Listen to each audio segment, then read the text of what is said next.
connected with Tony Ornato because Tony Ornato had a conversation with Mark about that topic. Robert had said, I'll talk to Tony, and then I don't know if Robert ever connected with Mark about the issue. Ms. Hutchinson, can you describe for us Mr. Ornato's responsibilities as Deputy Chief of Staff? The Deputy Chief of Staff position at the White House for operations is arguably one of the most important positions that somebody can hold. They're in charge of all security protocol for the campus and all presidential protectees, primarily the president and the first family, but anything that requires security for any individual that has presidential protection, so the Chief of Staff or the National Security Advisor, as well as the Vice President's team too. Tony would oversee all of that, and he was the conduit for security protocol between White House staff and the United States Secret Service. Thank you. And you also described a brief meeting between Mr. Ornato and Mr. Meadows on the potential for violence.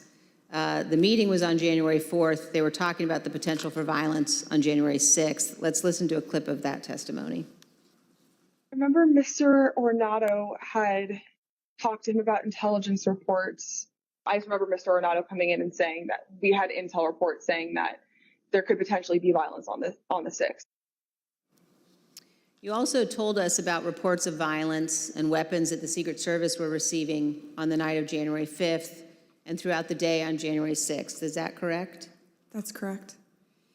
There are reports that police in Washington, D.C. had arrested several people with firearms or ammunition following a separate pro-Trump rally in Freedom Plaza on the evening of January 5th. Are those some of the reports that you recall hearing about? They are. Of course, the world now knows that the people who attacked the Capitol on January 6th had many different types of weapons. When a president speaks, the Secret Service typically requires those attending to pass through metal detectors, known as magnetometers, or MAGs for short. The Select Committee has learned that people who willingly entered the enclosed area for President Trump's speech were screened so they could attend the rally at the Ellipse. They had weapons and other items that were confiscated: pepper spray, knives, brass knuckles, tasers, body armor, gas masks, batons, blunt weapons. And those were just from the people who chose to go through the security for the president's event on the Ellipse, not the several thousand members of the crowd who refused to go through the MAGs and watched from the lawn near the Washington Monument. The Select Committee has learned about reports from outside the magnetometers and has obtained police radio transmissions identifying individuals with firearms, including AR-15s, near the Ellipse on the morning of January 6th. Let's listen. There's an individual who's in a tree. He's going to be a white male, about 6 feet tall, thin build, brown cowboy boots. He's got blue jeans and a blue jean jacket, and underneath the blue jean jacket, the complainants both saw stock of an AR-15. He's going to be with a group of individuals, about five to eight other individuals. Two of the individuals in that group at the base of the tree near the porta potties were wearing green fatigues, green olive drab style fatigues, about 5'8", 5'9", skinny white males, brown cowboy boots. They had Glock-style pistols in their waistband. 8736 with the message that subject, weapon on his right hip. After that, he's in the tree. Motor 1, make sure PPD knows they have an elevated threat in the tree south side of Constitution Avenue. Look for the Don't Tread on Me flag, American flag face mask, cowboy boots, weapon on the right side hip. I got 3 men walking down the street in fatigue while carrying AR-15. Copy at 14th and Independence.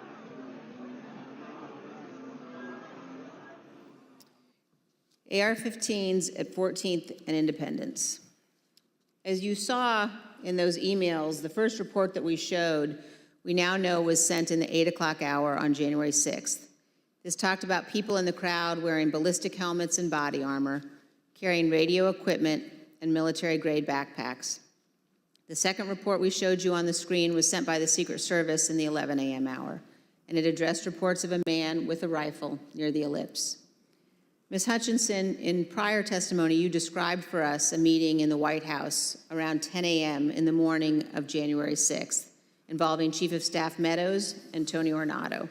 Were you in that meeting? I was. Let's listen to your testimony about that meeting, and then we'll have some questions. I think the last time we talked, you mentioned that some of the weapons that people had at the rally included flagpoles, oversized sticks or flagpoles, bear spray. Is there anything else that you recall hearing about that the people who would gather on the ellipse had? I recall Tony and I having a conversation with Mark probably around 10 a.m., 10:15 a.m., where I remember Tony mentioning knives, guns in the form of pistols and rifles, bear spray, body armor, spears, and flagpoles. Spears were one item, flagpoles were one item, but then Tony had relayed to me something to the effect of, and these effing people are fastening spears onto the ends of flagpoles. Ms. Hutchinson, here's a clip of your testimony regarding Mr. Meadows' response to learning that the rally attendees were armed that day. What was Mark's reaction, Mr. Meadows' reaction to this list of weapons that people had in the crowd? When Tony and I went in to talk to Mark that morning, Mark was sitting on his couch and on his phone, which was something typical. And I remember Tony just got right into it. I was like, sorry, I just want to let you know, and had informed him, like, this is how many people we have outside the mags right now. These are the weapons that we're known to have. It's possible he listed more weapons off that I just don't recall. And gave him a brief but and concise explanation, but also fairly thorough. And I remember distinctly Mark not looking up from his phone. And I remember Tony finishing his explanation and it taking a few seconds for Mark to say something, to the point where I almost said, Mark, did you hear him? And then Mark chimed in and was like, all right, anything else? Still looking down at his phone. And Tony looked at me and I looked at Tony and Tony said, no, sir, do you have any questions? He's like, what are you hearing? And then I looked at Tony and I was like, sir, he just told you about what was happening down at the rallies. And he was like, yeah, I know. And then he looked up and said, have you talked to the president? And Tony said, yes, sir, he's aware too. And he said, all right, good. He asked Tony if Tony had informed the president. Yes. And Tony said, yes, he had.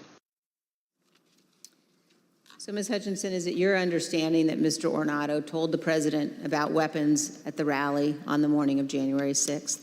That's what Mr. Ornato relayed to me. And here's how you characterize Mr. Meadows' general response when people raised concerns about what could happen on January 6th. So at the time, in the days leading up to the 6th, there were lots of public reports about how things might go bad on the 6th, even the potential for violence. If I'm hearing you correctly, what stands out to you is that Mr. Meadows did not share those concerns, or at least did not act on those concerns? Did not act on those concerns would be accurate. But other people raised them to him? Like in this exchange, you mentioned that Mr. Ornato pulled him aside. That's correct.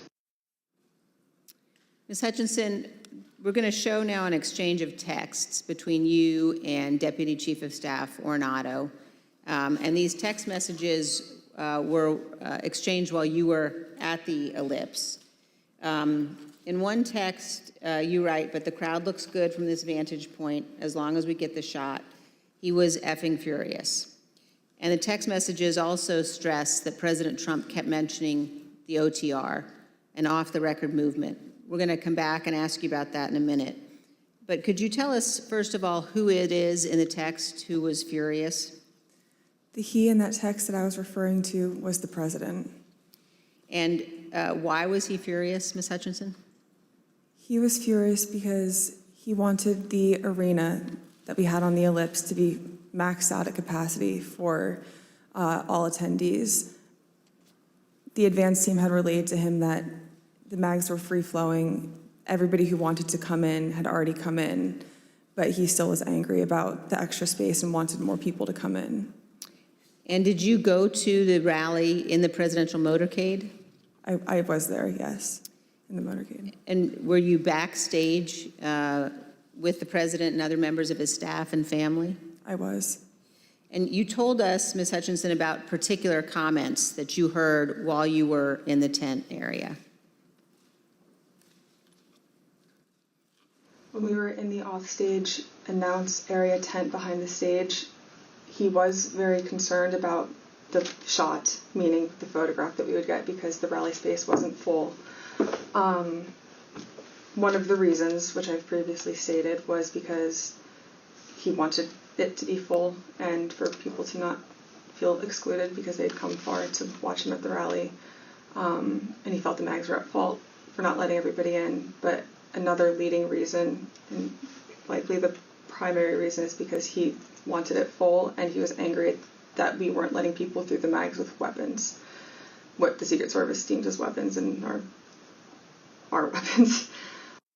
But when we were in the offstage announce tent, I was part of a conversation. I was in the vicinity of a conversation where I overheard the president say something to the effect of, I don't effing care that they have weapons.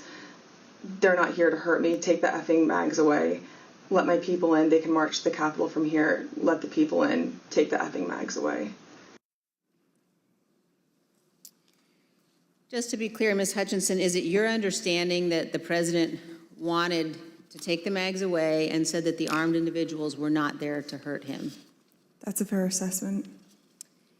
The issue wasn't with the amount of space available in the official rally area only, but instead that people did not want to have to go through the mags. Let's listen to a portion of what you told us about that.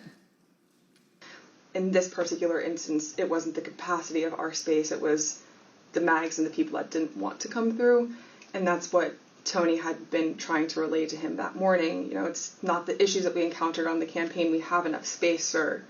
They don't want to come in right now. They have weapons that they don't want confiscated by the Secret Service, and they're fine on the mall. They can see you on the mall, and they want to march straight to the Capitol from the mall. The president apparently wanted all attendees inside the official rally space and repeatedly said, quote, "They're not here to hurt me." And just to be clear, so he was told again in that conversation, or was he told again in that conversation, that people couldn't come through the mags because they had weapons? Correct.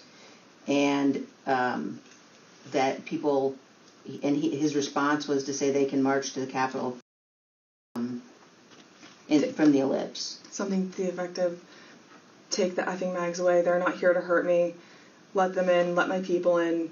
They can march to the Capitol after the rally's over. They can march from the ellipse. Take the effing mags away. Then they can march to the Capitol. Ms. Hutchinson, what we saw when those clips were playing were photos provided by the National Archives showing the president in the offstage tent before his speech on the ellipse. You were in some of those photos as well. And I just want to confirm that that is when you heard the president say the people with weapons weren't there to hurt him and that he wanted the Secret Service to remove the magnetometers. That's correct. In the photos that you displayed, we were standing towards the front of the tent with the TVs, really close to where he would walk out to go onto the stage. These conversations happened 2 to 3 minutes before he took the stage that morning. Let's reflect on that for a moment. President Trump was aware that a number of the individuals in the crowd had weapons and were wearing body armor. And here's what President Trump instructed the crowd to do. We're going to walk down, and I'll be there with you.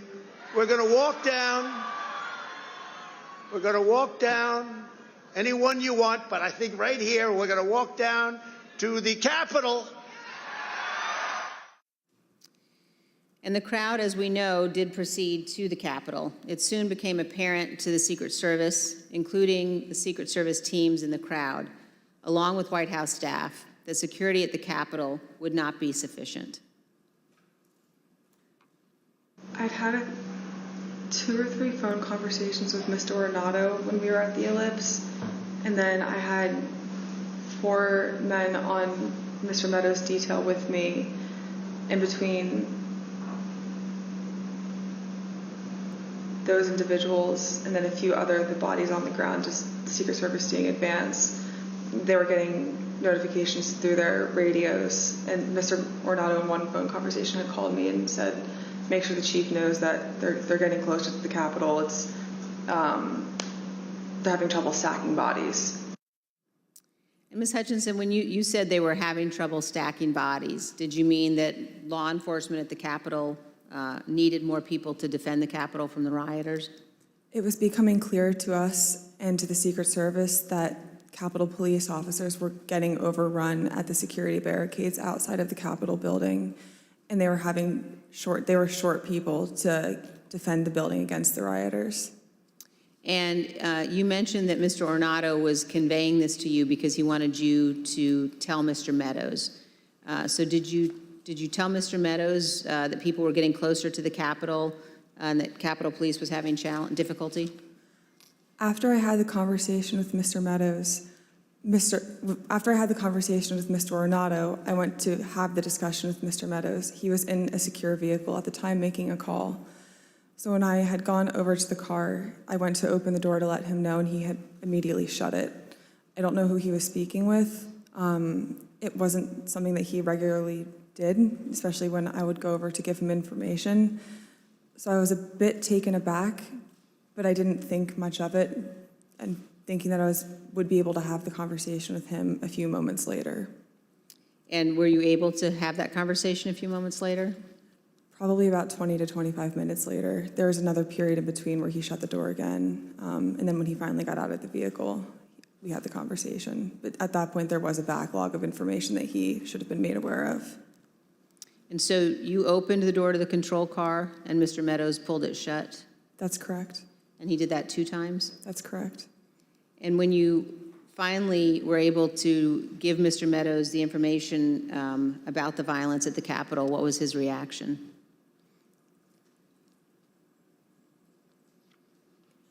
He almost had a lack of reaction. I remember him saying, all right, something to the effect of, how much longer does the president have left in his speech? Again, much of this information about the potential for violence was known or learned before the onset of the violence, early enough for President Trump to take steps to prevent it. He could, for example, have urged the crowd at the Ellipse not to march to the Capitol. He could have condemned the violence immediately once it began, or he could have taken multiple other steps. But as we will see today and in later hearings, President Trump had something else in mind. One other question at this point, Ms. Hutchinson, were you aware of concerns that White House counsel Pat Cipollone or Eric Hirschman had about the language President Trump used in his Ellipse speech? There were many discussions the morning of the 6th about the rhetoric of the speech that day. In my conversations with Mr. Hirschman, he had relayed that we would be foolish to include language that had been included at the president's request, which had lines along to the effect of, fight for Trump, we're going to march to the Capitol, I'll be there with you, fight for me, fight for what we're doing, fight for the movement, things about the vice president at the time, too. Both Mr. Hirschman and White House counsel's office were urging the speechwriters to not include that language for legal concerns and also for the optics of what it could portray the president wanting to do that day. And we just heard the president say that he would be with his supporters as they marched to the Capitol. Even though he did not end up going, he certainly wanted to. Some have questioned whether President Trump genuinely planned to come here to the Capitol on January 6th. In his book, Mark Meadows falsely wrote that after President Trump gave his speech on January 6th, he told Mr. Meadows that he was, quote, speaking metaphorically about the walk to the Capitol. As you will see, Donald Trump was not speaking metaphorically. As we heard earlier, Rudy Giuliani told Ms. Hutchinson that Mr. Trump planned to travel to the Capitol on January 6th. I want to pause for just a moment to ask you, Ms. Hutchinson, to explain some of the terminology you will hear today. We've heard you use two different terms to describe plans for the president's movement to the Capitol or anywhere else. One of those is a scheduled movement, and another one is OTR. Could you describe for us what each of those mean? A scheduled presidential movement is on his official schedule. It's notified to the press and to a wide range of staff that will be traveling with him. It's known to the public, known to the Secret Service, and they're able to coordinate the movement days in advance. An off-the-record movement is confined to the knowledge of a very, very small group of advisors and staff. Typically, a very small group of staff would travel with him, mostly that are just included in the national security package. You can pull an off-the-record movement together in less than an hour. It's a way to kind of circumvent having to release it to the press, if that's the goal of it, or to not have to have as many security parameters put in place ahead of time to make the movement happen. Thank you. And let's turn back now to the president's plans to travel to the Capitol on January 6th. We know that White House counsel Pat Cipollone was concerned about the legal implications of such a trip, and he agreed with the Secret Service that it shouldn't happen. Ms. Hutchinson, did you have any conversations with Pat Cipollone about his concerns about the president going to the Capitol on January 6th? On January 3rd, Mr. Cipollone had approached me, knowing that Mark had raised the prospect of going up to the Capitol on January 6th. Mr. Cipollone and I had a brief private conversation where he said to me, we need to make sure that this doesn't happen. This would be legally a terrible idea for us. We have serious legal concerns if we go up to the Capitol that day. And he then urged me to continue relaying that to Mr. Meadows, because it's my understanding that Mr. Cipollone thought that Mr. Meadows was indeed pushing this along with the president. And we understand, Ms. Hutchinson, that you also spoke to Mr. Cipollone on the morning of the 6th as you were about to go to the rally on the Ellipse. And Mr. Cipollone said something to you like, make sure the movement to the Capitol does not happen. Is that correct? That's correct. I saw Mr. Cipollone right before I walked out onto West Exec that morning, and Mr. Cipollone said something to the effect of, please make sure we don't go up to the Capitol, Cassidy. Keep in touch with me. We're going to get charged with every crime imaginable if we make that movement happen.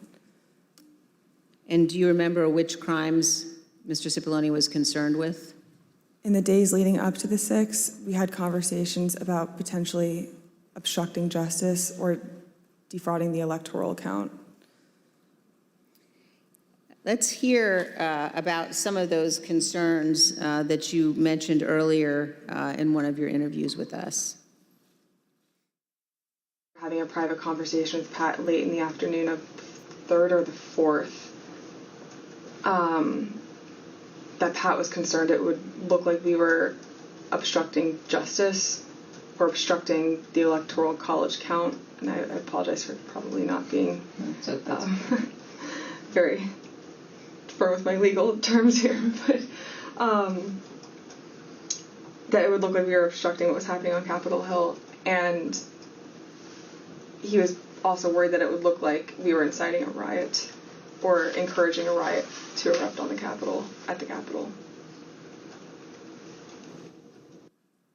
In fact, in the days before January 6th and on January 6th itself, President Trump expressed to multiple White House aides that he wanted to go to the Capitol after his speech. Here's what various White House aides have told the committee about the president's desire to go to the Capitol. Did the president tell you this, that he wanted to speak at the Capitol? Correct, yes. During the meeting in the dining room, did the idea of the president proceeding or walking to the Capitol on the 6th after his speech come up? Walking to the Capitol? No. Driving to the Capitol? It came up. Okay, how did it come up and what was discussed? He brought it up. He said, I want to go down to the Capitol.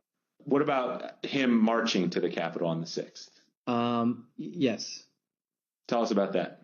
So it's kind of a general thing. I mean, to get into the specifics of it, I was aware of a desire of the president to potentially march to the or accompany the rally attendees to the Capitol. When did you first hear about this idea of the president accompanying rally attendees to the Capitol on the 6th? Well, this was at the 6th. This was during the after he finished his remarks. When the president said that he would be going to the Capitol during his speech on the Ellipse, the Secret Service scrambled to find a way for him to go. We know this from witnesses and the Secret Service, also from messages among staff on the President's National Security Council. The NSC staff were monitoring the situation in real time, and you can see how the situation evolved in the following chat log that the committee has obtained. As you can see, NSC staff believed that Mogul, the president, was, quote, going to the Capitol, and, quote, they are finding the best route now. From these chats, we also know the staff learned of the attack on the Capitol in real time. When President Trump left the Ellipse stage at 1:10, the staff knew that rioters had invaded the inaugural stage and Capitol Police were calling for all available officers to respond. When Republican leader Kevin McCarthy heard the president say he was going to the Capitol, he called you, Ms. Hutchinson. Isn't that right? That's correct. And in this text message, you told Tony Ornato, quote, McCarthy just called me too. And do you guys think you're coming to my office? Tell us about the call that day with Leader McCarthy during the president's speech on the Ellipse. I was still in the tent behind the stage, and when you're behind the stage, you can't really hear what's going on in front of you. So when Mr. McCarthy called me with this information, I answered the call, and he sounded rushed, but also frustrated and angry at me, and I was confused because I didn't know what the president had just said. He then explained, the president just said he's marching to the Capitol. You told me this whole week you aren't coming up here. Why would you lie to me? I said, I'm not lying. I wasn't lying to you, sir. We're not going to the Capitol. And he said, well, he just said it on stage, Cassidy. Figure it out. Don't come up here. I said, I'll run the traps on this, and I'll shoot you a text. I can assure you we're not coming up to the Capitol. We've already made that decision. He pressed a little bit more, believing me, but I think frustrated that the president had said that, and we ended the phone conversation after that. I called Mr. Ornato to reconfirm that we weren't going to the Capitol, and which was also in our text messages. I sent Mr. McCarthy another text telling him the affirmative that we were not going up to the Capitol, and he didn't respond after that. And we understand, Ms. Hutchinson, that the plans for the president to come up to the Capitol had included discussions at some point about what the president would do when he came up to the Capitol on January 6th. Let's look at a clip of one of your interviews discussing that issue with the committee. When you were talking about a scheduled movement, did anyone say what the president wanted to do when he got here? No. Not that I can specifically remember. I remember hearing a few different ideas discussed between Mark and Scott Perry, Mark and Rudy Giuliani. I don't know which conversations were elevated to the president. I don't know what he personally wanted to do when he went up to the Capitol that day. I know that there were discussions about him having another speech outside of the Capitol before going in. I know that there was a conversation about him going into the House chamber at one point. As we've all just heard, in the days leading up to January 6th, on the day of the speech, both before and during and after the rally speech, President Trump was pushing his staff to arrange for him to come up here to the Capitol during the electoral vote count. Let's turn now to what happened in the president's vehicle when the Secret Service told him he would not be going to the Capitol after his speech. First, here is the president's motorcade leaving the Ellipse after his speech on January 6th.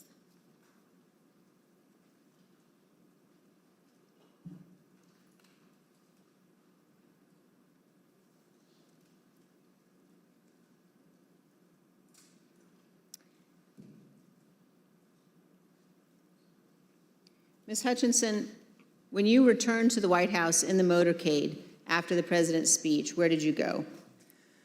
When I returned to the White House, I walked upstairs towards the Chief of Staff's office, and I noticed Mr. Ornato lingering outside of the office. Once we had made eye contact, he quickly waved me to go into his office, which was just across the hall from mine. When I went in, he shut the door, and I noticed Bobby Engel, who is the head of Mr. Trump's security detail, sitting in a chair, just looking somewhat discombobulated and a little lost. I looked at Tony, and he had said, "Did you effing hear what happened in the Beast?" I said, "No, Tony, I just got back. What happened?" Tony proceeded to tell me that when the president got in the Beast, he was under the impression from Mr. Meadows that the off-the-record movement to the Capitol was still possible and likely to happen, but that Bobby had more information. So once the president had gotten into the vehicle with Bobby, he thought that they were going up to the Capitol, and when Bobby had relayed to him, we don't have the assets to do it, it's not secure, we're going back to the West Wing. The president had a very angry response to that. Tony described him as being irate. The president said something to the effect of, "I'm the effing president, take me up to the Capitol now." To which Bobby responded, "Sir, we have to go back to the West Wing." The president reached up towards the front of the vehicle to grab at the steering wheel. Mr. Engel grabbed his arm, said, "Sir, you need to take your hand off the steering wheel. We're going back to the West Wing. We're not going to the Capitol." Mr. Trump then used his free hand to lunge towards Bobby Engel, and when Mr. Ornato had recounted this story to me, he had motioned towards his clavicles. And was Mr. Engel in the room as Mr. Ornato told you this story? He was. Did Mr. Engel correct or disagree with any part of the story from Mr. Ornato? Mr. Engel did not correct or disagree with any part of the story. Did Mr. Engel or Mr. Ornato ever after that tell you that what Mr. Ornato had just said was untrue? Neither Mr. Ornato nor Mr. Engel told me ever that it was untrue. And despite this altercation, this physical altercation, during the ride back to the White House, President Trump still demanded to go to the Capitol. Here's what Kayleigh McEnany, the White House press secretary at the time, wrote in her personal notes and told the committee about President Trump's desire to go to the Capitol after returning to the White House. When you wrote POTUS wanted to walk to the Capitol, was that based solely on what the president said during his speech or anything that he or anybody else said afterwards? So to the best of my recollection, I believe when we got back to the White House, he said he wanted to physically walk with the marchers. And according to my notes, he then said he'd be fine with just riding the Beast. But to the best of my recollection, he wanted to be a part of the march in some fashion. Okay, and just for the record, the Beast refers to the presidential limousine? Yes. President Trump did not go to the Capitol that day. We understand that he blamed Mark Meadows for that. So prior to leaving the rally site, when he got off the stage and everybody was making the movement back to the motorcade, I had overheard Mr. Meadows say to him then, as I had prior to Mr. Trump taking the stage that morning, that he was still working on getting an off-the-record movement to the Capitol. So when Mr. Trump took the stage, he was under the impression by Mr. Meadows that it was still possible. So when he got off the stage, I had relayed to Mr. Meadows that I had another conversation with Tony. The movement was still not possible. Mr. Meadows said, okay. And then as they proceeded to go to the motorcade, and Mr. Meadows had reiterated, we're going to work on it, sir, talk to Bobby. Bobby has more information. Mark got into his vehicle, to my understanding. Trump got into the Beast.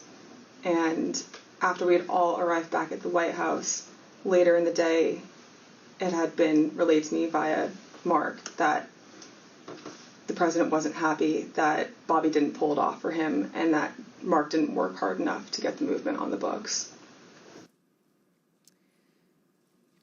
The physical altercation that Ms. Hutchinson described in the presidential vehicle was not the first time that the president had become very angry about issues relating to the election. On December 1, 2020, Attorney General Barr said in an interview that the Department of Justice had not found evidence of widespread election fraud sufficient to change the outcome of the election. Ms. Hutchinson, how did the president react to hearing that news? Around the time that I understand the AP article went live, I remember hearing noise coming from down the hallway, so I poked my head out of the office, and I saw the valet walking towards our office. He had said, get the chief down to the dining room, the president wants him. So Mark went down to the dining room and came back to the office a few minutes later. After Mark had returned, I left the office and went down to the dining room, and I noticed that the door was propped open and the valet was inside the dining room changing the tablecloth off of the dining room table. He motioned for me to come in and then pointed towards the front of the room near the fireplace mantle and the TV, where I first noticed there was ketchup dripping down the wall and there's a shattered porcelain plate on the floor. The valet had articulated that the president was extremely angry at the Attorney General's AP interview and had thrown his lunch against the wall, which was causing them to have to clean up. So I grabbed a towel and started wiping the ketchup off of the wall to help the valet out. And he said something to the effect of, he's really ticked off about this. I would stay clear of him for right now. He's really, really ticked off about this right now. And Ms. Hutchinson, was this the only instance that you are aware of where the president threw dishes? It's not. And are there other instances in the dining room that you recall where he expressed his anger? There were several times throughout my tenure with the Chief of Staff that I was aware of him either throwing dishes or flipping the tablecloth to let all the contents of the table go onto the floor and likely break or go everywhere. And Ms. Hutchinson, Attorney General Barr described to the committee the president's angry reaction when he finally met with President Trump. Let's listen. And I said, look, I know that you're dissatisfied with me, and I'm glad to offer my resignation. And he pounded the table very hard. Everyone sort of jumped, and he said, accept it. Mr. Chairman, I reserve. Gentlewoman reserves. The chair requests those in the hearing room to remain seated until the Capitol Police have escorted our witness from the room. Pursuant to the order of the committee of today, the chair declares the committee in recess for a period of approximately 10 minutes. And we have heard, no doubt, the most explosive testimony of these public hearings so far. Hearings into the attack on the Capitol, January the 6th, 2021, testimony from that young woman, Cassidy Hutchinson, who was a special assistant to the president and an executive assistant to the president's chief of staff, Mark Meadows. She testified that the president wanted so badly to go to the Capitol on January the 6th after the rally on the Mall that he tried to grab the steering wheel in the president's car, security car. They called it, nicknamed it the Beast. And when his own security aide, a man named Mr. Engel, Bobby Engel, told him he couldn't do that, he grabbed at Mr. Engel physically in the car. This was relayed to Cassidy Hutchinson just moments after it happened, just after the rally. And we heard after that on another day when the president heard that the Attorney General had said to a reporter that he did not see evidence of massive fraud in the 2020 election. The president was so angry that he threw a dish against the wall. Ketchup was all over the place. The Cassidy Hutchinson and I guess the president's valet were involved in cleaning up the room. It's been essentially one remarkable episode after another.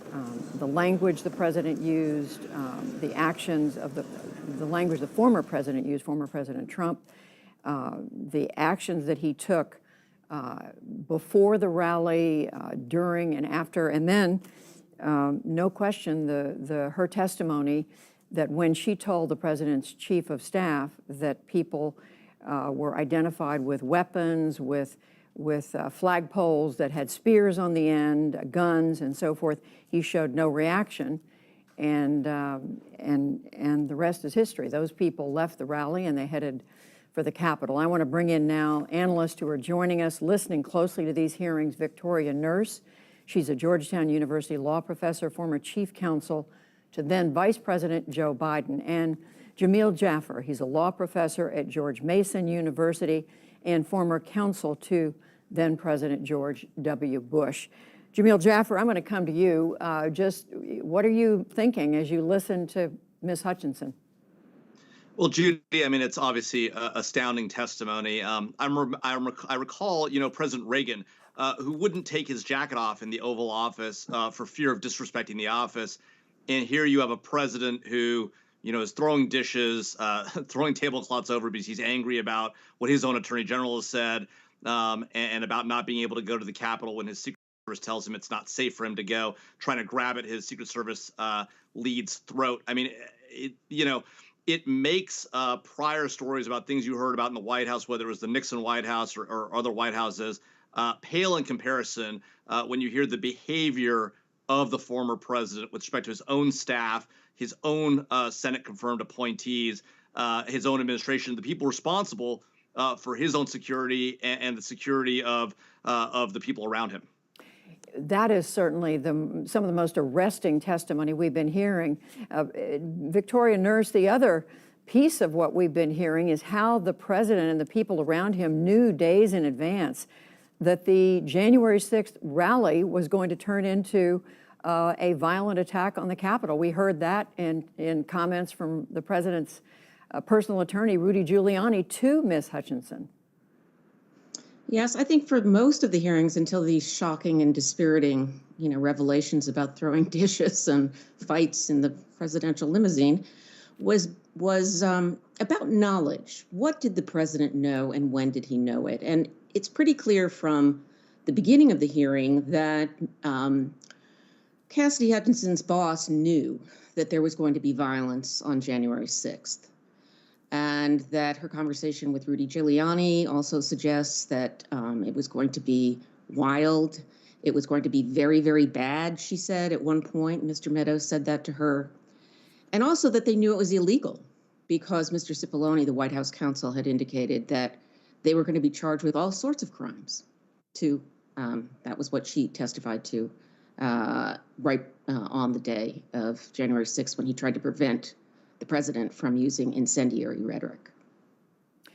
Congressional correspondent Lisa Desjardins has been inside the hearing room, and she joins me now along with White House correspondent Laura Barone-Lopez, who's been watching all this as well. Lisa, you have been in the room. A lot of, I think it's fair to say, suspense leading up to today's testimony. Tell us about what you heard and what you saw in the hearing room. Going into this highly unusual, very kind of late called hearing, a lot of us were wondering, what is the urgency? Why call this hearing without notice? Does the committee have the goods? for what they were billing as very important testimony. And clearly we heard, I think, some of the probably biggest headlines of all of these hearings today. I'm furiously texting with my Republican sources at the moment to get their reactions to this picture of a President Trump completely out of control, the antithesis of what he tries to present in public as a man in control, a man who makes all of the decisions. Instead, this is a picture of a man who was not only in control himself, assaulting his own security director and demanding that he go to the Capitol with a group of people he knew was armed, and that he was happy to go to the Capitol. What's interesting to me, Judy, is I think everyone viewing this special right now is ahead of the curve. I think many members of Congress may not be watching this right now. Republican members I'm talking to right now, some very high-ranking ones, are telling me they're not watching. What am I missing? There's the question marks. And I said, you should probably get briefed on this. This is significant testimony. Well, get briefed for certain and read the transcript and watch the hearings in total because of the magnitude and the significance of what Ms. Hutchinson has been testifying. Laura Barone Lopez covering the White House for us. I think we maybe we want to remind everybody watching, how plugged in this young woman was at what she may have been only what we think we're calculating maybe 23, 24 years old at the time, but she was witness to what was going on in the inner circle at the White House in those days leading up to the rally and the day of the January 6th attack. And she has information that no one else has provided. That's right, Judy. She has so much information. And Cassidy Hutchinson was a senior aide to Chief of Staff Mark Meadows, Chief of Staff to former President Trump.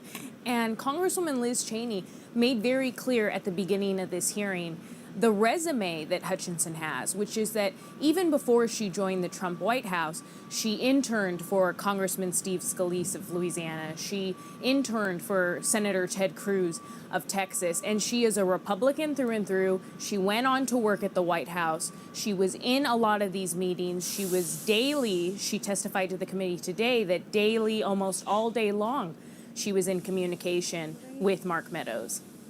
Exactly. We're watching the hearing room. The committee chair, Benny Thompson, had said they would take a 10-minute break. They've pretty much tried to stick to that schedule. As we watch the hearing room, I want to come back to you, Jamil Jaffer, and ask you, in terms of the president's responsibility, the president's culpability here in not only knowing about, but encouraging the attack on the Capitol. How many more pieces of the puzzle has this witness been able to provide? Interesting piece of testimony that the witness, Ms. Hutchinson, provided was the fact that the president, when he was talking about his desire to fill the rally area, the rally arena, as she described it, with as many people, was that he was aware that people weren't being let in because they had weapons, and he said, get rid of the mags. They're not here to hurt me. And so that suggests that he understood they had weapons. They might be there to hurt somebody, just not him, that he was safe, and then knew that he also knew they were going to march to the Capitol. And so, it suggests a very clear understanding on his part that these people were armed. They were not a threat to him. They may have been a threat to others, and that they planned to march to the Capitol. That, to me, is damning evidence about what the president knew and what he thought before he went on stage and said, let's go to the Capitol. I'm coming with you. And Victoria Nurse, what else are you hearing? Comment on that and anything else you're hearing that is just part of the evidence that this committee is providing to the public about former President Trump's role in this attack.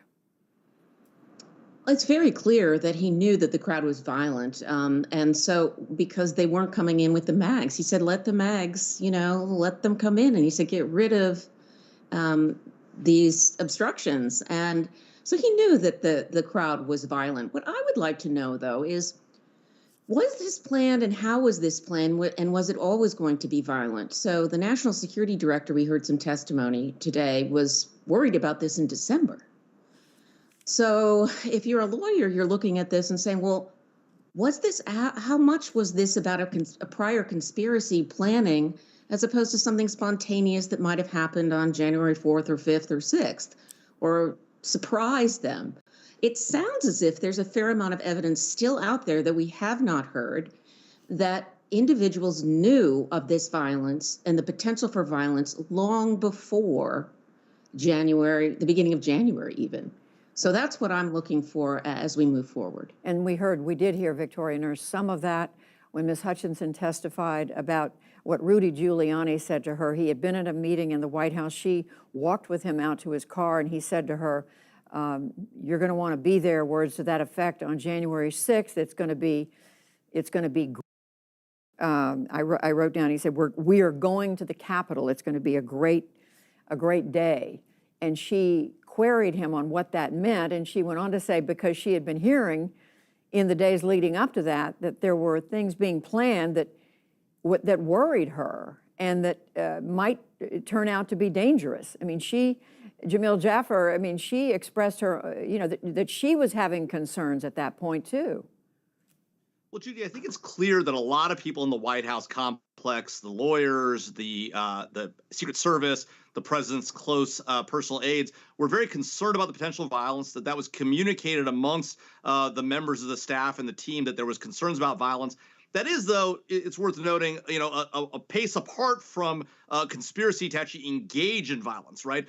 I don't think we've seen any direct testimony suggesting that there was that kind of conspiracy. I think that, that's obviously what people are looking for. I don't think we've seen that. We've definitely seen concerns, fears, worries, people excited about the president going, people very concerned about the president going and what that might do and what legal jeopardy that might cause. But I haven't seen testimony yet that suggests that there was a plan or an effort by the White House to plan or plot this sort of thing. Knowledge is one thing. Planning, plotting, conspiring, a different thing, and I don't think we've seen that yet. Obviously, very, very troubling evidence given, very, very concerning things about the president as a person, as a leader, what he did, what he knew, particularly in those moments on that stage when he knew the crowd was armed and encouraged them to go to the Capitol. That's obviously deeply troubling. The prior stuff, though, I don't think we've seen testimony yet showing a conspiracy. Although we did hear Cassidy Hutchinson say that she had heard conversation around the White House mentioning the Oath Keepers, maybe the Proud Boys, conversations about these groups that it is now known they were planning something for January 6th. And the fact that there was any conversation in the White House does raise questions. We're looking, keeping an eye on the hearing room. I believe a door is open, so we're waiting for a witness, maybe Ms. Hutchinson again, to come back in. It's notable there's enough concern about security that the committee has, that you heard Chairman Thompson say as they went to a break, that everyone should stay seated to make sure that Ms. Hutchinson could be safely escorted out of the room. We haven't heard that I think, extent of security mentioned for previous witnesses. It's been more of a courtesy. But today, now there's Cassidy Hutchinson walking back into the room, followed presumably by her attorney or her attorneys. We are told in the last few days she changed her attorney. We are waiting to hear more information on that. And there you see the chairman of the committee, Congressman Benny Thompson, the vice chair, Congresswoman Liz Cheney, and it looks like they are getting ready to start again. Let's listen.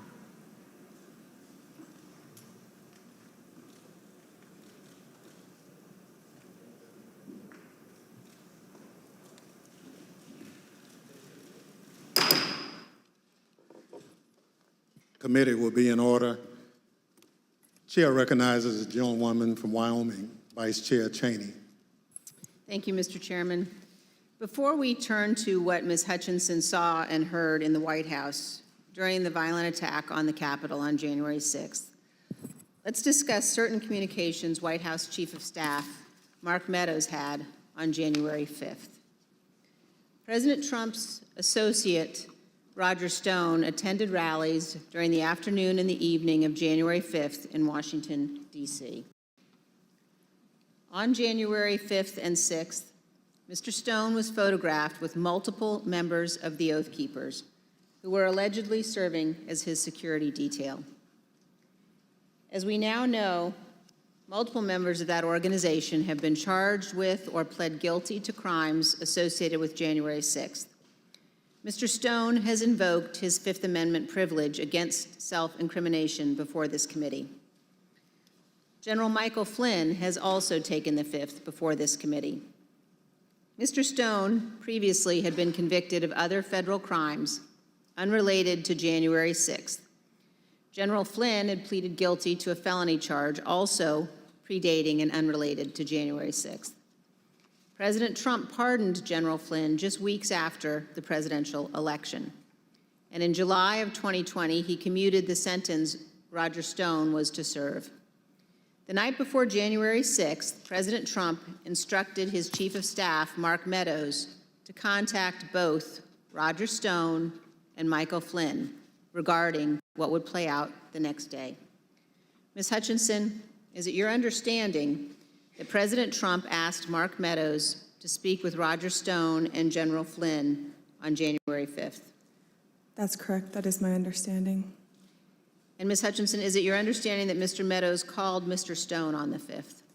I'm under the impression that Mr. Meadows did complete both a call to Mr. Stone and General Flynn the evening of the 5th. And do you know what they talked about that evening, Ms. Hutchinson? I'm not sure. Is it your understanding that Mr. Giuliani, Mr. Eastman, and others had set up what has been called, quote, a war room at the Willard Hotel on the night of the 5th? I was aware of that the night of the 5th. And do you know if Mr. Meadows ever intended to go to the Willard Hotel on the night of the 5th? Mr. Meadows had a conversation with me where he wanted me to work with the Secret Service on a movement from the White House to the Willard Hotel so he could attend the meeting or meetings with Mr. Giuliani and his associates in the war room. And what was your view as to whether or not Mr. Meadows should go to the Willard that night? I had made it clear to Mr. Meadows that I didn't believe it was a smart idea for him to go to the Willard Hotel that night. I wasn't sure everything that was going on at the Willard Hotel, although I knew enough about what Mr. Giuliani and his associates were pushing during this period. I didn't think that it was something appropriate for the White House Chief of Staff to attend or to consider involvement in. I made that clear to Mr. Meadows. Throughout the afternoon, he mentioned a few more times going up to the Willard Hotel that evening and then eventually dropped the subject the night of the 5th and said that he would dial in instead. So General Flynn has appeared before this committee, and when he appeared before our committee, he took the 5th. Let's briefly view a clip of General Mike Flynn taking the 5th Amendment. General Flynn, do you believe the violence on January 6th was justified? Do we have a minute? Yes.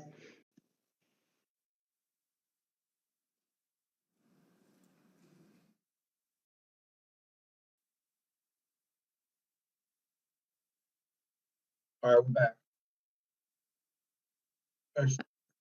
Congressman Cheney, could you repeat the question, please?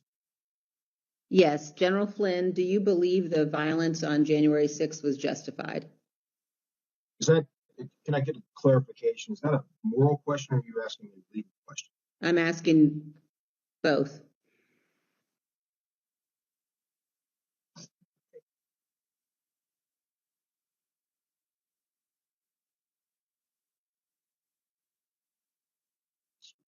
I said the 5th. Do you believe the violence on January 6th was justified morally? Take the 5th. You believe the violence on January 6th was justified legally? 5th. General Flynn, do you believe in the peaceful transition of power in the United States of America? The 5th. Let's move on now to January 6th and the conduct of Donald Trump and Mark Meadows during the attack on the Capitol. Ms. Hutchinson, I'd like now for us to listen to a description, your description of what transpired in the West Wing during the attack.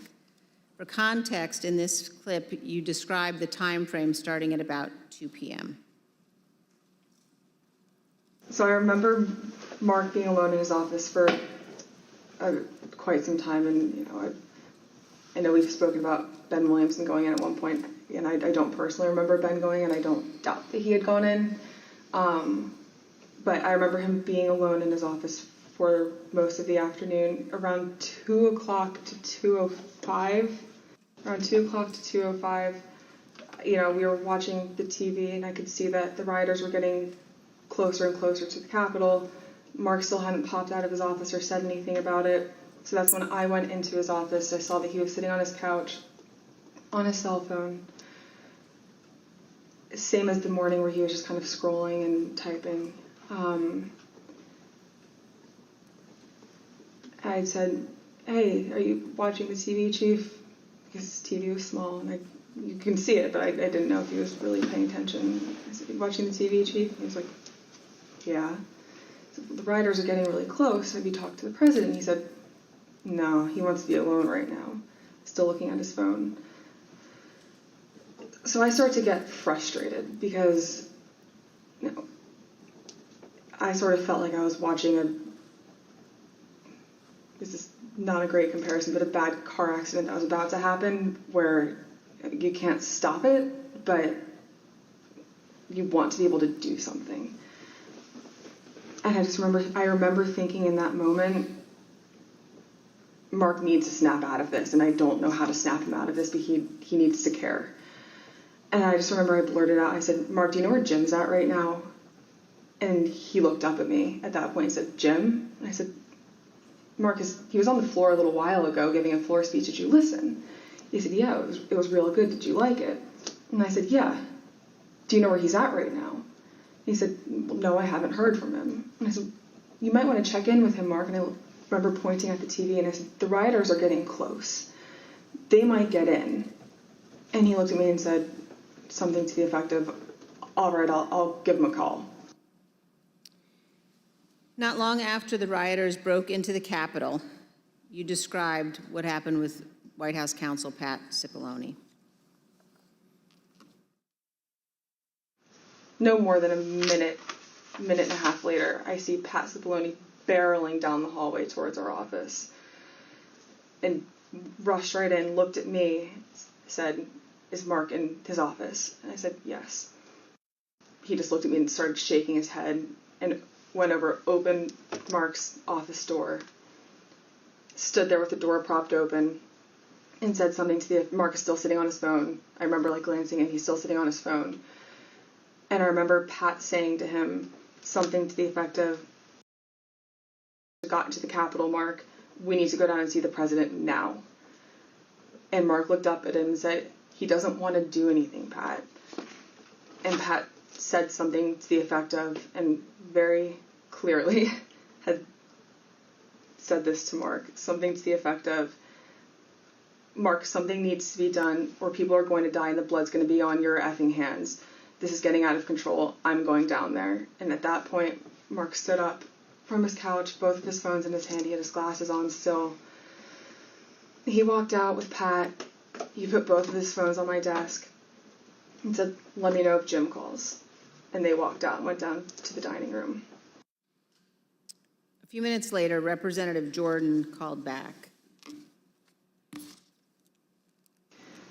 A couple minutes later, so likely around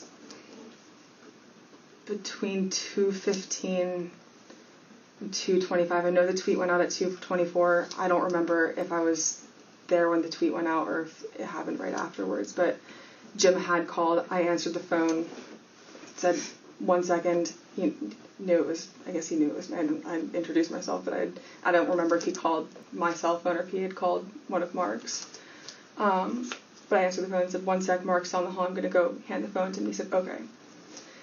So I went down, I asked the valet if Mark was in the dining room. The valet said yes. I opened the door to the dining room, briefly stepped in to get Mark's attention, showed him the phone, flipped the phone his way so he could see it said Jim Jordan. He had stepped to where I was standing there holding the door open, took the phone talking to Jim with the door still propped open. So I took a few steps back. So I probably was 2 feet from Mark. He was standing in the doorway going into the Oval Office dining room.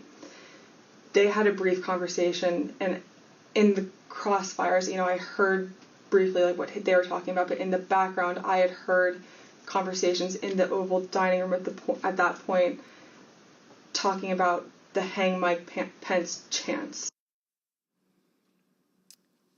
That clip ended, Ms. Hutchinson, with you recalling that you heard the President, Mr. Meadows, and the White House counsel discussing the hang Mike Pence chants.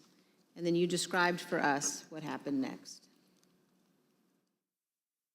It wasn't until Mark hung up the phone, handed it back to me. I went back to my desk.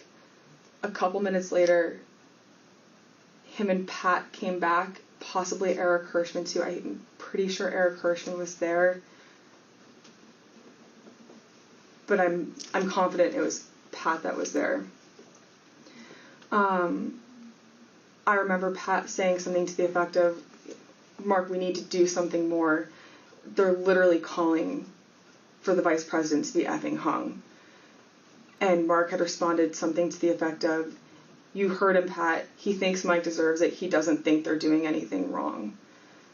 To which Pat said something, this is effing crazy.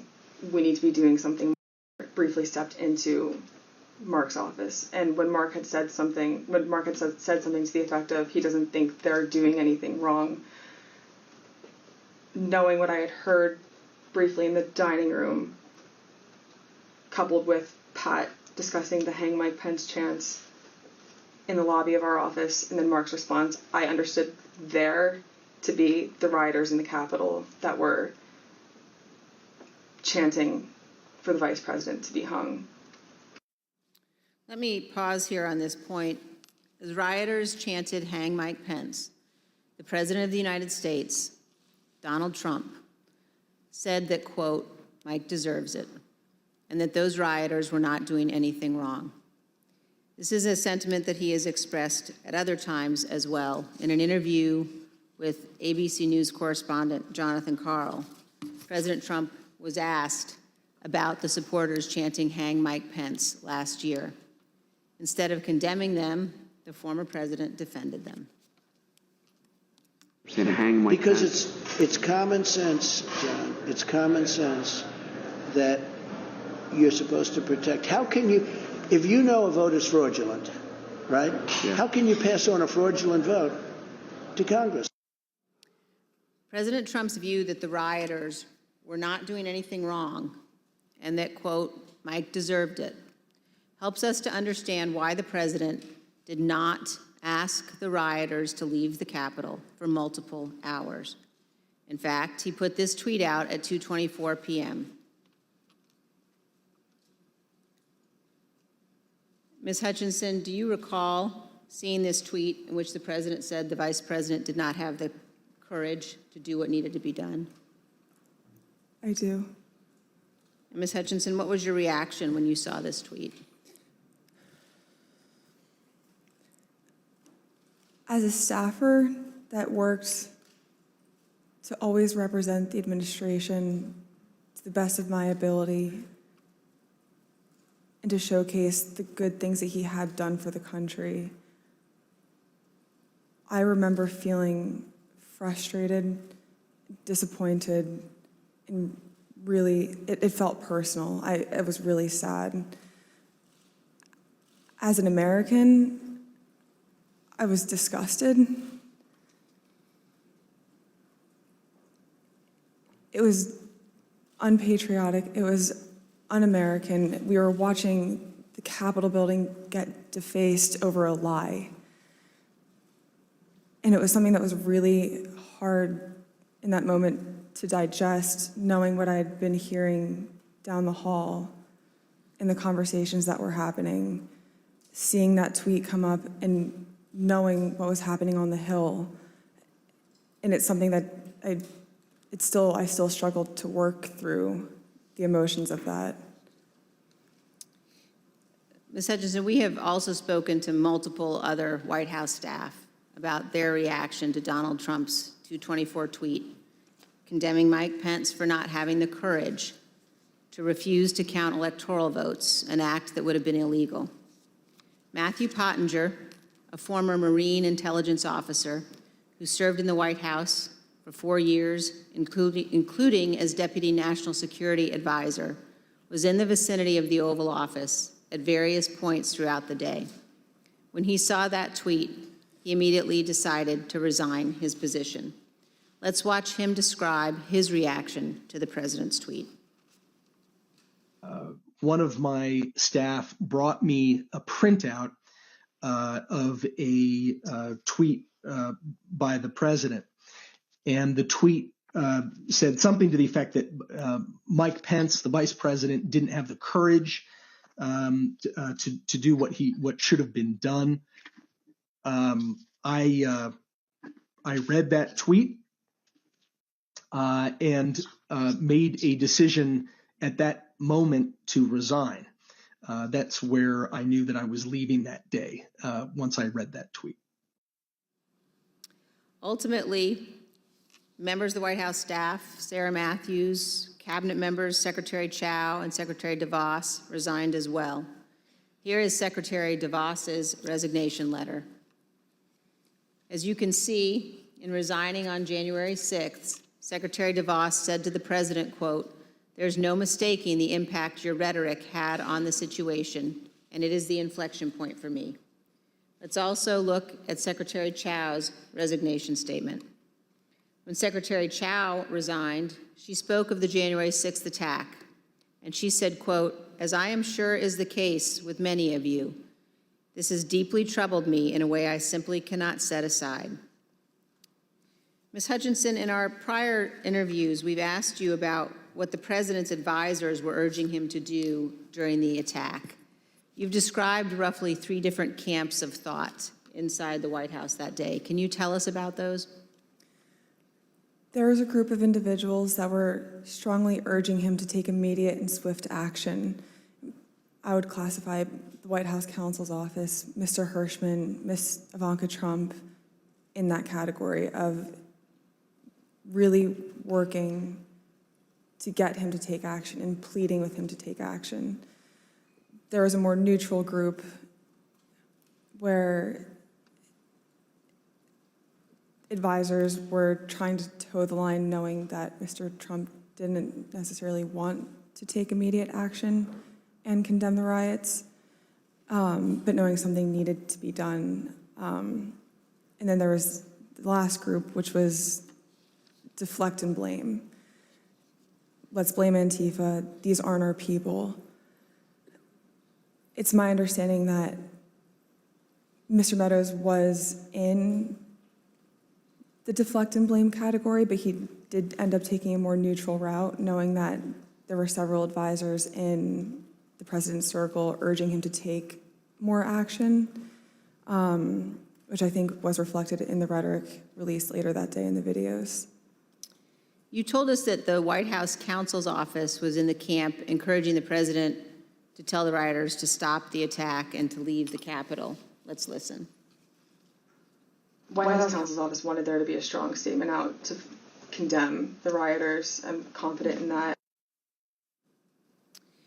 Now let's look at just one example of what some senior advisors to the president were urging. Ms. Hutchinson, could you look at the exhibit that we're showing on the screen now?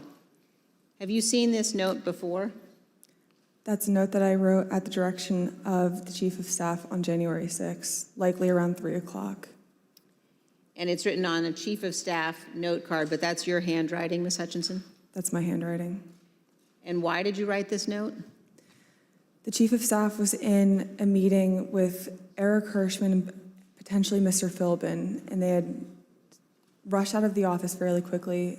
Mark had handed me the note card with one of his pens and started dictating a statement for the president to potentially put out. And, no, I'm sorry, go ahead. That's okay. There were 2 phrases on there, one illegal and then one without proper authority. The illegal phrase was the one that Mr. Meadows had dictated to me. Mr. Hirschman had chimed in and said, also put without legal authority. There should have been a slash between the 2 phrases. It was an or if the president had opted to put one of those statements out. Evidently he didn't. Later that afternoon, Mark came back from the Oval Dining Room and put the palm card on my desk with illegally crossed out, but said we didn't need to take further action on that statement. So To your knowledge, this statement was never issued. To my knowledge, it was never issued. And Ms. Hutchinson, did you understand that Ivanka Trump wanted her father to send people home? That's my understanding, yes.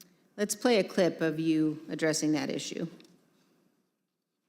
I remember her saying at various points, she wanted her dad to send them home. She wanted her dad to tell them to go home peacefully, and she wanted to include language that he necessarily wasn't on board with at the time. You will hear more about this at our later hearings, but we have evidence of many others imploring Donald Trump and Mark Meadows to take action. Here is some of that evidence, text messages sent to Mark Meadows during the attack. This is a text message at 2:32 from Laura Ingram. Hey, Mark, the president needs to tell people in the Capitol to go home. In the next message, this is hurting all of us. And then he's destroying his legacy and playing into every stereotype. We lose all credibility against the BLM Antifa crowd if things go south. The president's son, Don Jr., also urgently contacted Mark Meadows. At 2:53, he wrote, "He's got to condemn this shit ASAP. The Capitol Police tweet is not enough." As you will see, these are just two of the numerous examples of Trump supporters and allies urging the president to tell his supporters to leave the Capitol. It would not have been hard for the president to simply walk down to the briefing room a few feet down the hall from the Oval Office. As Nora O'Donnell noted during an interview with House Republican leader Kevin McCarthy, where Leader McCarthy said he believed the attack was un-American. I want to quickly bring in Kevin McCarthy, the House Minority Leader. Leader McCarthy, do you condemn this violence? I completely condemn the violence in the Capitol. What we're currently watching unfold is un-American. I am disappointed. I'm sad. This is not what our country should look like. This is not who we are. This is not the First Amendment. This has to stop, and this has to stop now. Leader McCarthy, the President of the United States has a briefing room steps from the Oval Office. The cameras are hot 24/7, as you know. Why hasn't he walked down and said that now? I conveyed to the President what I think is best to do, and I'm hopeful the President will do it. Republican House member Mike Gallagher also implored the president to call off the attack. Mr. President, you have got to stop this. You are the only person who can call this off. Call it off. The election is over. Call it off. This is bigger than you. It's bigger than any member of Congress. It is about the United States of America, which is more important than any politician. Call it off. It's over.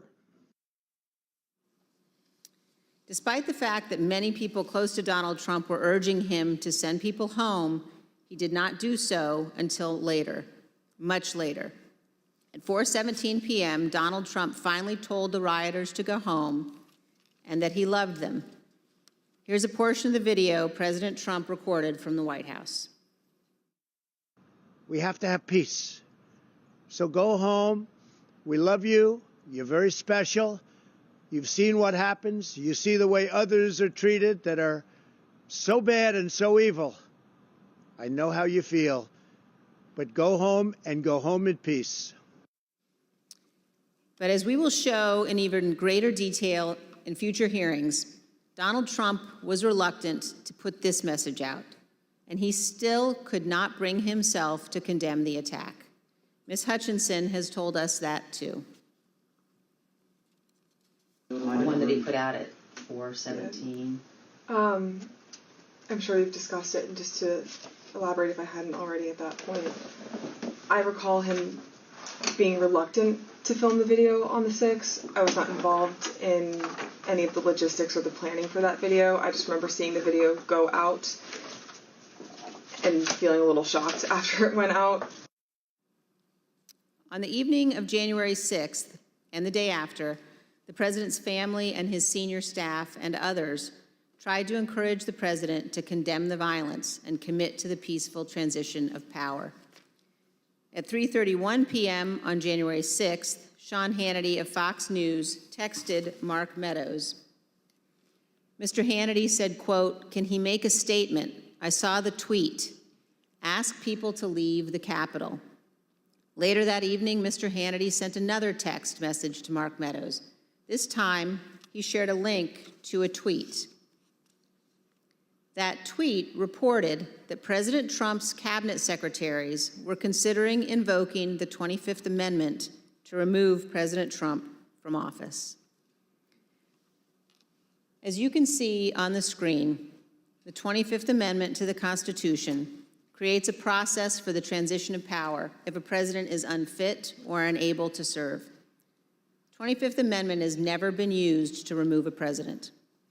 But the committee has learned that after the attack on the U.S. Capitol, this was being discussed by members of President Trump's cabinet as a way of stripping the full power of the presidency from Donald Trump. President Trump's supporters were worried. In addition to the tweet that he sent Mark Meadows after the attack, Sean Hannity apparently spoke with President Trump and warned him about what could happen. We understand that this text message that Sean Hannity sent to Kayleigh McEnany on January 7th shows what Mr. Hannity said to the president. First, no more stolen election talk. Second, impeachment and 25th Amendment are real. Many people will quit. Ms. Hutchinson, you told us that you were hearing about discussions related to the 25th Amendment. Here's part of what you said. Mr. Pompeo reached out to have the conversation with Mr. Meadows in case he hadn't heard the discussions amongst cabinet secretaries. And from what I understand, it was more of a, this is what I'm hearing. I want you to be aware of it. But I also think it's worth putting on your radar because you are the chief of staff. You're technically the boss of all the cabinet secretaries. And, you know, if conversations progress, you should be ready to take action on this. Like, I'm concerned for you and your positioning with this. You know, reach out to me if you have any questions or if, like, I can be helpful with you at all. Inside the White House, the president's advisors, including members of his family, wanted him to deliver a speech to the country. Deputy White House counsel Pat Philbin prepared the first draft of what would be the president's remarks on national healing, delivered via pre-taped video on January 7th. When he arrived at the White House on the 7th, Mr. Philbin believed that more needed to be said, so he sat down and started writing. He shared the draft with Pat Cipollone, who also believed the president needed to say more. Mr. Cipollone agreed with the content, as did Eric Hirschman, who reviewed the draft. The committee has learned that the president did not agree with the substance as drafted and resisted giving a speech at all.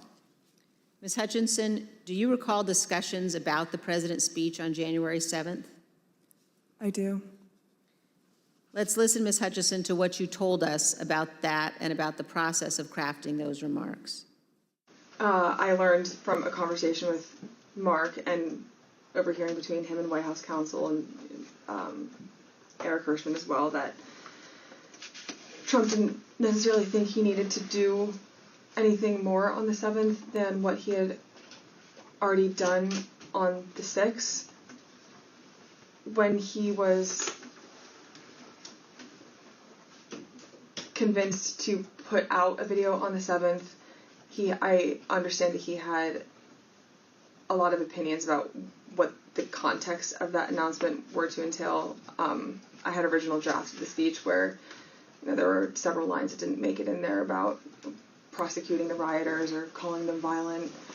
He didn't want that in there. He wanted to put in there that he wanted to potentially pardon them.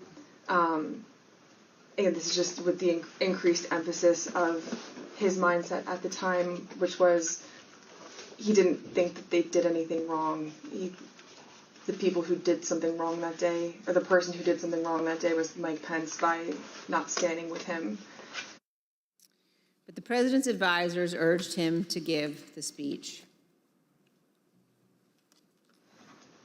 Who convinced him to do the video on the 7th? I'm not sure who convinced him or if it was a group of people that convinced him. Who was in the group that you're aware of? That I'm aware of: Mark, Ivanka, Jared Kushner, Eric Hirschman, Pat Zabloni, Pat Philbin.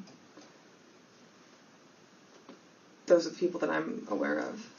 Do you know why that group of people thought it was necessary for him to release a statement? I believe Kayleigh McEnany as well.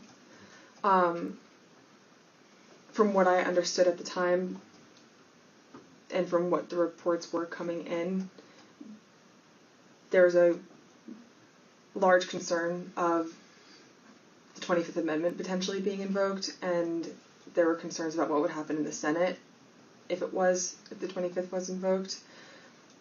So the primary reason that I had heard, other than, we did not do enough on the 6th, we need to get a stronger message out there and condemn this, otherwise this will be your legacy. The secondary reason to that was, think about what might happen in the final 15 days of your presidency if we don't do this. There's already talks about invoking the 25th Amendment. You need this as cover. The president ultimately delivered the remarks. Unlike many of his other speeches, he did not ad-lib much. He recited them without significant alteration, except one. Even then, on January 7th, 2021, the day after the attack on the U.S. Capitol, the president still could not bring himself to say, quote, "But this election is now over." One other point about the speech, Ms. Hutchinson. Did you hear that Mr. Trump at one point wanted to add language about pardoning those who took part in the January 6th riot? I did hear that, and I understand that Mr. Meadows was encouraging that language as well. Thank you, and here's what you told us previously about that. You said he was instructed not to include it. Who was instructing him not to include language about the pardon in that January 7th? I understood from White House counsel's office coming into our office that morning that they didn't think that it was a good idea to include that in the speech. That being Pat Cipollone? That's correct. And Eric Hirschman. Ms. Hutchinson, did Rudy Giuliani ever suggest that he was interested in receiving a presidential pardon related to January 6th? He did. Ms. Hutchinson, did White House Chief of Staff Mark Meadows ever indicate that he was interested in receiving a presidential pardon related to January 6th? Mr. Meadows did seek that pardon. Yes, ma'am. Thank you, Ms. Hutchinson. Mr. Chairman, I yield back. I want to thank our witness for joining us today. The members of the Select Committee may have additional questions for today's witness, and we ask that you respond expeditiously in writing to those questions. Without objections, members will be permitted 10 business days to submit statements for the record, including opening remarks and additional questions for the witness. Without objection, the chair recognizes the vice chair for a closing statement. Thank you very much, Mr. Chairman. I want to begin by thanking Ms. Hutchinson for her testimony today. We are all in her debt. Our nation is preserved by those who abide by their oaths to our Constitution. Our nation is preserved by those who know the fundamental difference between right and wrong. And I want all Americans to know that what Ms. Hutchinson has done today is not easy. The easy course is to hide from the spotlight, to refuse to come forward, to attempt to downplay or deny what happened. That brings me to a different topic. While our committee has seen many witnesses, including many Republicans, testify fully and forthrightly, this has not been true of every witness. And we have received evidence of one particular practice that raises significant concern. Our committee commonly asks witnesses connected to Mr. Trump's administration or campaign whether they've been contacted by any of their former colleagues or anyone else who attempted to influence or impact their testimony. Without identifying any of the individuals involved, let me show you a couple of samples of answers we received to this question. First, here's how one witness described phone calls from people interested in that witness's testimony. Quote, "What they said to me is as long as I continue to be a team player, they know I'm on the right team. I'm doing the right thing. I'm protecting who I need to protect. You know I'll continue to stay in good graces in Trump world." And they have reminded me a couple of times that Trump does read transcripts, and just keep that in mind as I proceed through my interviews with the committee. Here's another sample in a different context. This is a call received by one of our witnesses. Quote, "A person let me know you have your deposition tomorrow. He wants me to let you know he's thinking about you. He knows you're loyal and you're going to do the right thing when you go in for your deposition." I think most Americans know that attempting to influence witnesses to testify untruthfully presents very serious concerns. We will be discussing these issues as a committee, carefully considering our next steps. Mr. Chairman, thank you. I yield back. Gentlewoman yields back. Ms. Hutchinson, thank you. Thank you for doing your patriotic duty and helping the American people get a complete understanding of January 6th and its causes. Thank you for your courage in testifying here today. You have the gratitude of this committee and your country. I know it wasn't easy to sit here today and answer these questions, but after hearing your testimony in all its candor and detail, I want to speak directly to the handful of witnesses who have been outliers in our investigation, the small number who have defied us outright, those whose memories have failed them again and again on the most important details, and to those who fear Donald Trump and his enablers. Because of this courageous woman and others like her, your attempt to hide the truth from the American people will fail. And to that group of witnesses, if you've heard this testimony today and suddenly you remember things you couldn't previously recall, or there are some details you'd like to clarify, or you discovered some courage you had hidden away somewhere, our doors remain open. The Select Committee will reconvene in the weeks ahead as we continue to lay out our findings to the American people. The chair requests those in the hearing room to remain seated until the Capitol Police have escorted the witness and members from the room. Without objection, the committee stands adjourned.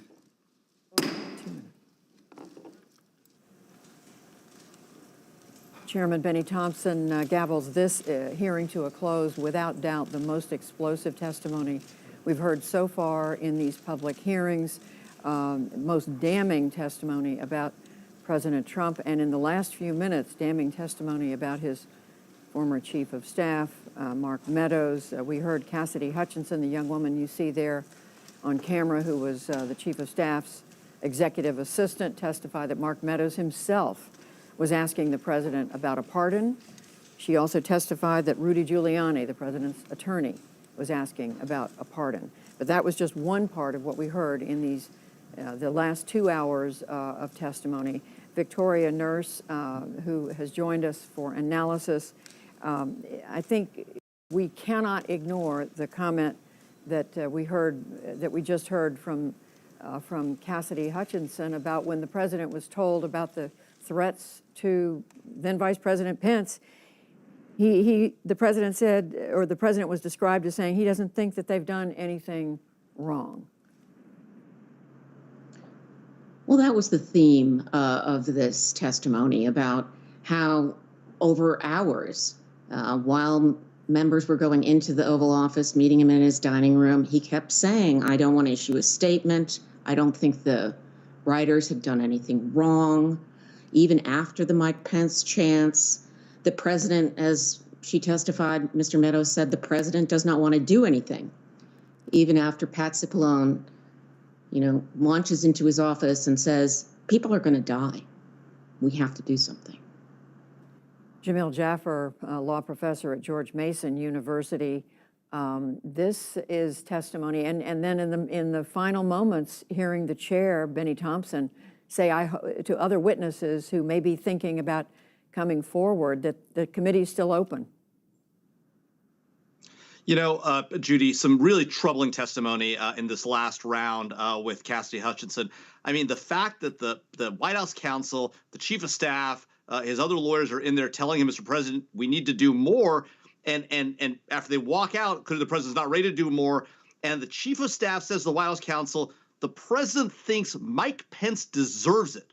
Yeah. He thinks the protesters, these rioters, are doing nothing wrong. I mean, it's appalling. Cassidy Hutchinson described it as unpatriotic, un-American when she's talking about his tweet. She said she was disgusted, and she is exactly right. There is not a Republican on Capitol Hill, not a Republican who's a member of the party that I've been a part of my entire political career, that can stand by this president and say what he did was the right thing, that he behaved in an American way, in a patriotic way. His behavior is disgusting and outrageous and appalling, and describing and seeing what happened there is just shocking. And Lisa Desjardins, our congressional correspondent, has been in the hearing room. She joins me from Capitol Hill. Lisa, one has to wonder what are Republican members of Congress thinking as they listen to this and hear about it. That's right, and I'm trying to text with a number of them. As I reported, they're still saying they haven't been watching the hearings. The ones who are responding, there are a large number who are not yet responding. They're clearly trying to put together how they will reflect upon this hearing, and some staffers obviously trying to figure out how to write statements for their bosses. I will say that hearing room, the atmosphere there was different than on any other day that I've been in there. For one, the setup was a little bit different, and the Capitol police officers, who were usually in the front, were in the back. There were people I saw who had tears and anger in their faces. Not at all surprising. Laura Barone Lopez, I wanted to get to you. Our time is just about up, but we all have to shake our heads and more as we listen to this testimony about what was going on in the White House. That's right. I mean, it's frankly very surprising, and a key part of it was Pat Cipollone, White House counsel there, who said to Cassidy that they could be charged with every crime imaginable. Just so much to digest from this testimony today.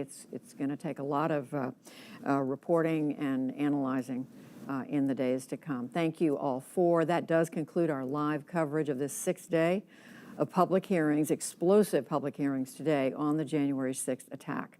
I'm Judy Woodruff. We're now going to return you to your regularly scheduled PBS programming. Thank you. This program was made possible by contributions to your PBS station from viewers.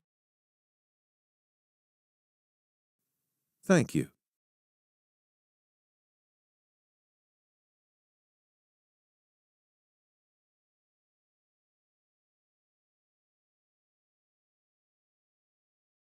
On a second, I will sustain the objection, and ladies and